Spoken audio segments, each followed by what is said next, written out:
All right, and our guest here for the Titans of Today show is Sonia Zugel, former VP of Investor Relations, as well as the top international competitor for dressage horses, turned tech founder, as she is now this chief executive officer of ESG Playbook, a company that is on a mission to make sustainability reporting simple and easy. Check them out at esgplaybook.com if your business is in the need of ESG reporting or will be in the market as well. So Sonia, welcome to the show. Thank you so much for inviting me. Excellent. So you seem to have carved out your own way in life with a long career of investor relations to going out on your own to be a competitive dressage horse rider, and now to founding a technology company with a leading solution for ESG reporting. I have one big question to go along with that, but first, please enlighten us. What is dressage horse riding, and how has your experience there impacted what you're doing today? So dressage is like ballet for horses. It's actually an Olympic sport. I started out riding at 2.5 years old. I grew up in Ireland. So my passion was always riding and wanting to be a top international rider. So first of all, I didn't start out in dressage. I started out fox hunting, show jumping, eventing, and then decided later in life that I didn't want to jump anymore, and then got into dressage, which is a very particular test that you have to do. You have to be very precise. It teaches you a lot of patience, but it also teaches you to set goals and hopefully attain those goals. It's always a little iffy with horses because you have to rely on them also being fit and strong and not going lame. So it gives you a lot of challenges, and it gives you a roadmap that you have to adapt as you go along. So that's how my life has been. I adapt and go in different directions depending on where I am at that point in time. Fantastic. And so one thing on my brief research there, I read a little bit about how you get in sync with the horse and you basically are able to make these ballet moves with minimal commands or what have you. So very good. How has that affected, or your own perspective of how you condition yourself to take these disciplined actions to get the results that you want in life? Riding, they say it takes a village to compete, and it certainly does. So you have to have a whole team behind you, vets and sports psychologists and massage therapists and grooms, and it's just an amazing sport, but it takes a lot of discipline.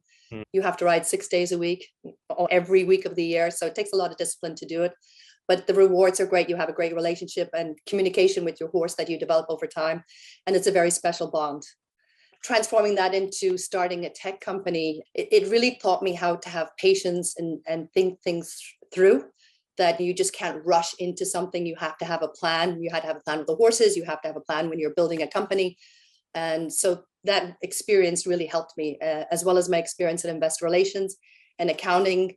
When I started out in my career in accounting, I was a controller for a couple of companies in New York, and then fell into investor relations, which I love. So I think that's given me a great background to understand how to build a platform for ESG, because even though it's not financial accounting, it has to be treated like a financial accounting. So I have built the platform to have audit trails, data validation. So all of that training in accounting has come through now. Exactly. To the key, one of the key points we always like to focus on here in the show is just how your thinking process is. So you took something else from a different industry, some other experience in your life, and you adopted it and transformed it to make something better, and something that was actually now, like with what you just mentioned, bringing the accounting mindset into the ESG reporting. It's something that that needs to exist, that wouldn't have existed otherwise if you didn't have that experience. So that's why I love finding those sort of connections.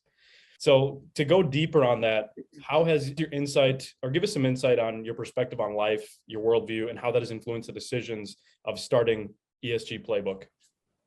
I grew up on a farm, so I really care about animals and where we live in the world and how we should treat it better. So I grew up with that mentality. As a family in New Jersey now, we have solar on our farm. My husband is involved with the Nature Conservancy, was the chairman of the Nature Conservancy for 10 years in New Jersey. So we feel that's a very important organization to support. So it's not just saying that ESG is cool, it's the way we live our lives. And we feel very strongly about trying to leave the place better for our children, as well as the people around us. We need to do something. And I think that's more evident every summer, every winter. The weather is getting hotter every year. You just read the news, it's scary. India's lost all its crops. We need to do better at reducing the carbon emissions in the world, and also in the workplace, making it a better place for people to work, have a better work-life impact and diversity.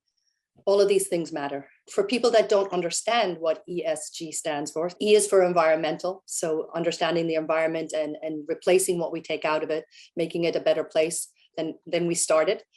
Social is how we treat our employees, our stakeholders, our communities where we work. Mining, you have to do better with that.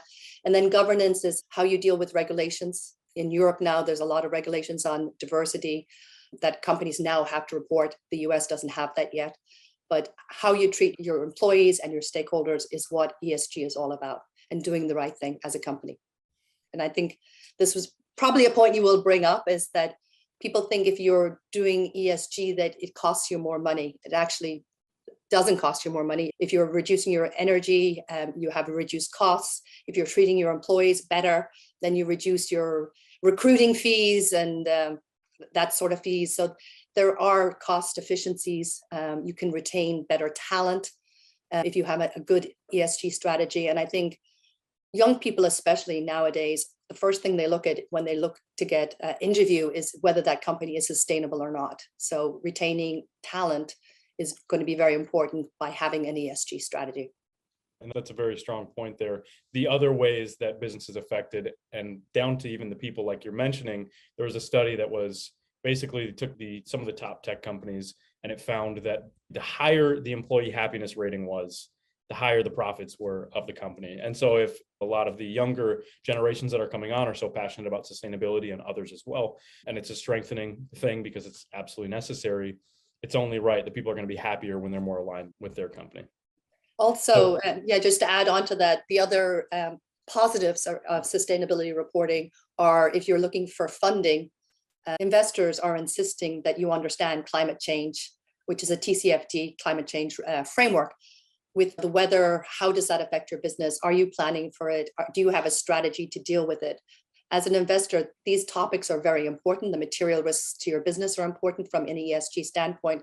So understanding that and planning for it, those companies that do have that strategy will get more funding faster because of that, because they do understand what needs to be done.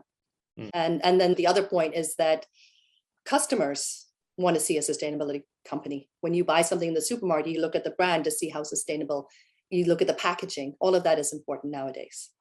Absolutely. So to go deeper on that, and then to really unpack something that you mentioned that's extremely important, because I'm sure people who will be listening to this, tech executives, business leaders, et cetera, will be thinking, they might have in their mind, yeah, okay, I get it. But at the same time, like, how's that going to affect my company's valuation? How's that affect risk? So you said, and I quote, you developed a passion for sustainability and how this affects or impacts a company's valuation and risk. So if you're sitting in front of somebody who had a negative or contradictory perspective to ESG reporting being beneficial to those areas, how could we invert that thinking and help them see in a more holistic, comprehensive way? I think the points I just made probably dealt with most of that. Is that you cannot have a business today and not deal with these topics. It will survive, but you will be losing customers, you'll be losing talent if you do not address these issues. If you're in Europe, you have no option but to address them, because it is a regulation. In the United States, we do not have those regulations yet. The SEC is looking at climate change and carbon reporting for public companies, but there's no strategy for private companies. In Europe, even companies with 250 employees and 18 million on their balance sheet have to report on their carbon footprint. So that just shows you the comparisons between the UK and the US, that today, private companies do not have to report. But I think the clients that we're getting, even smaller private companies, do want to do that. They want to show how sustainable. So even though we do not have regulations here in the US, investors are stipulating that they should do a carbon footprint and have diverse policies for the company, but they want to do it themselves. A lot of the smaller companies now, because they want to show that they are sustainable and are making a difference. Got it. Now, what is ESG investing at its best? What would it look like if the business leaders who are listening and others were able to just see a moment of clarity, start to really understand what you're saying and internalize it? What is ESG investing at its best moving forward? How would that transform the way business operates in investing? So I'll start by saying what the modules we have. So we have modules for the carbon reporter, the ESG reporter, a benchmarking tool, diversity, equity, inclusion module, a supply chain module. So there are all the modules we have for companies that want to report private or public. We also have tools for private equity and for asset managers. So these modules are tools for governance, strategy, compliance, and assessing the real risks, ESG risks within a company, tracking that, engaging with the companies so that they can have better disclosure over time and understand that the team understands what their ESG integration strategy is. There's a term being thrown around, greenwashing. So what that means is that they say that they have an ESG fund, but it's really not an ESG fund. They just like to label it that and promote it because it's the hot thing to do, but they're really not, they don't have a particular strategy and they're not communicating that strategy and adhering to that philosophy. So our platform helps asset managers and private equity with our governance dashboard, our compliance, or a portfolio integration, understanding also how high and low their carbon footprint is for their portfolio, as well as the risks to their portfolio on climate change. And then to really give some more expansion to the general person, maybe an employee, their experience of when these things are adopted, or the general person, let's say in India, like you just mentioned with India's crops disappearing, how are we going to be able to influence a positive change for their lives? How will they experience it? I think for countries. We can go employee and then go into how about an individual person, and let's say in India who is who maybe experiencing the down chain effects of these things. I think investors are pushing companies to be more sustainable, but I think also customers are pushing companies to be more sustainable. You cannot open the paper or listen to the news and understand that more needs to be done every day. It's so apparent with fires and crops dying, and frost in France is ruining crops. India, as I said, lost all of theirs. So I think either the governments have to drive it or investors are driving it. It's one of the two. So regulation or investors are driving it. And then the third prong is that customers are driving it, because if companies are not sustainable, people are not going to buy their products. And then what was the turning point for you in really saying, I need to do this? This is so urgent. And I know you mentioned some of the external things, but what was that internal dialogue or story or experience where you're just like, this has to be done now? So my personality is that I always want to do things better and make things better. When I first started, I wanted to go back into investor relations, and I kept seeing articles on ESG, and I said, I need to get some training on this to understand it better. So I went to one of the top accounting firms in New York and did GRI training, and there was 40 people in the room from some really big public and private companies. And everyone in the room said that they'd been trying to report on ESG for 4 years already, but they just did not know where to start. So my idea came at that point in time was, I'm going to create a platform to make it simple. So our platform has guidance on every single topic, worksheets on every topic. So we really make the journey easier. We also have a consultant dashboard. Customers, clients can work with their consultants on the platform if they need help. That sounds like a great experience for everyone involved, because you're bringing all the different parties all together basically in one area. Yes. We are the only platform that has all of the modules, all the reporting modules, as well as private equity, asset management, and then a consultant dashboard. Got it. So to give a little understanding further on yourself and perhaps how you develop these mindsets, what are some general practices that you're doing on a regular basis, perhaps for personal development or for expanding your awareness so you're continuously staying on the cutting edge of what you're doing? We constantly are expanding our research and just reading all the time, trying to keep up. The regulations keep changing. And I think that's been a frustration for a lot of companies. And I'll just talk about that for a little bit. Right now, there's 6 major frameworks out there right now. And the confusing thing for most companies are they don't know which framework to pick. That's all going to change next year. There's an organization called the ISSB, and SASB is going to become a part of that. And then they are integrating all of the 5 major frameworks into that. GRI will also be a part of that. So there's going to be 2 parts to the pillar. There'll be the material risks, which will be SASB, and then it'll be the impact pillar, which is GRI. And that change just came about in the last year, and the framework will come out. There's already a prototype, and it will be then the new framework that all companies can report on and have consistency, because it's hard to compare one report to the next if everyone is using a different framework. So it's like accounting, you have your GAAP accounting standards. So this is the same thing for ESG reporting. So when it comes to adoption of your platform and other platforms like it, do you believe there's going to be a dramatic shift due to some events or circumstances, or are we going to continue to grow in a perpetual kind of residual, incrementally increasing way? And what could we do to accelerate that to make sure that, hey, let's get this done. Let's change the way we're operating.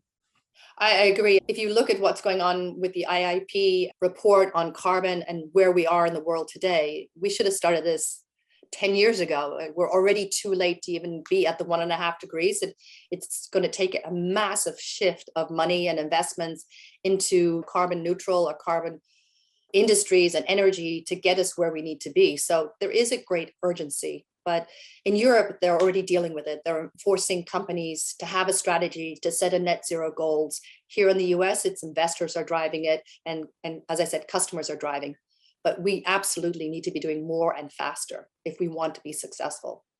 Are there certain mindsets that you've run into with your customers or just in general in your experience that are the most impactful, the most positive in influencing others to change their viewpoints? That's an interesting question. You've got me on that one. I can't think of one. It's sad because I don't think enough is being done. I think BlackRock is a big asset management firm. There, Larry Fink is really trying to push for public companies to do more. But if you look at how many public companies have done a carbon report, it's 39% of public companies, which is really low at this day and age. So a lot more needs to be done. And I think we do hundreds of demos, and people still in companies still feel, oh, we have time. Unless there's a regulation pushing them, they're like, oh, why don't you call us maybe in 2 months' time? We'll think about it. I don't think companies understand the urgency that's there, or they don't believe it, which is sad. Absolutely. And even a more stark thing to go further on what you just said, 39% have done a carbon report. Now, what percent of those have actually gone and perhaps implemented a significant change to shift their actions? And some companies have very aggressive strategies and are planning net zero for 2030. I want to find, how do we personalize it? How can the change start to be personalized? It's almost like what is required is some sort of personalization where it hits home for somebody. They're impacted in a certain way. They're more aware. So where can people begin to find truth or find the answers? Because for a lot of logical people, belief is something that might be allocated in other areas. And maybe there's only a certain level of belief that they have to allocate, and they're looking more for, okay, I want Quick fix. truth. Even though it's all there, how do we Yeah. move someone from non-awareness to awareness so that it's personalized and they're ready to take action? Yeah, I think some of it has to come from investing in technology and different packaging, so it makes life easier. I mean, where we live today, they only recycle glass, not plastic. And you go to the supermarket every day, what do you get is plastic.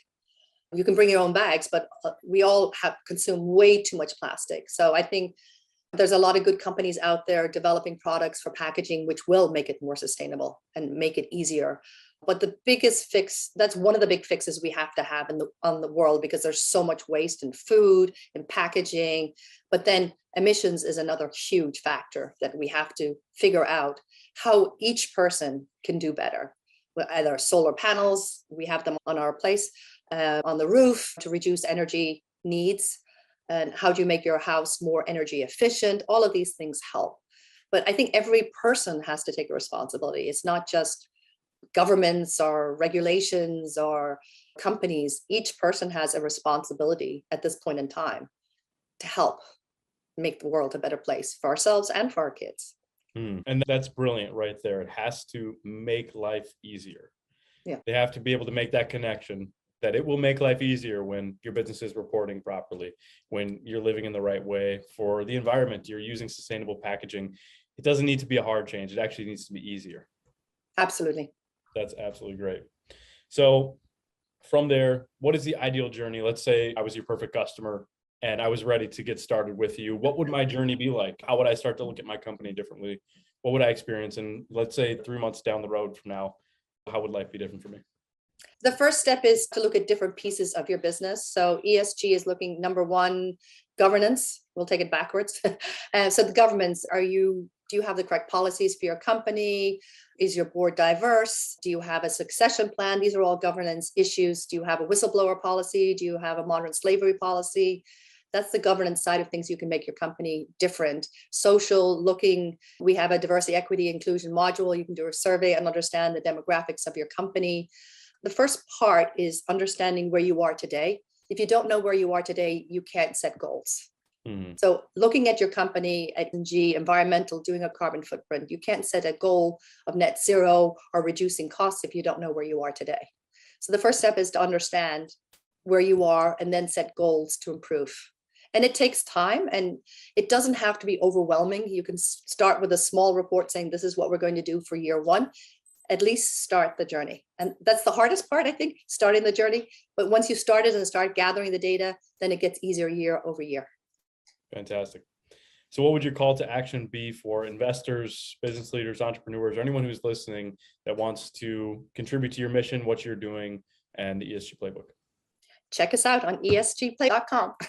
Start the journey is my message. It doesn't have to be overwhelming, but at least take that first step, understand where you are today, and then make goals to make it better. Perfect. Sounds good. And is there anything in particular that your business is, are you seeking to raise capital or anything along those lines that people should get in contact with you about? Yes, we are definitely looking to raise capital in the next couple of months. We're very lucky we have support from some of the top accounting firms in the world already on our platform. We have some of the big IT consulting firms on our platform. But to be competitive and to grow out our team and keep up with all the regulations, we absolutely need to build out our team further. But we're pretty happy where we are now. But our goal is to be the best reporting platform in the world. So to do that, you need to market and build a brand and expand the team. Absolutely. So the best ways to get in contact is ESG Playbook. Anything on LinkedIn, reach out to you there. Either or is perfect. Right on. Sonia, it's been a pleasure having you here on the Titans of Today show. Please see us again in the next one. Thank you so much. Appreciate it. Bye.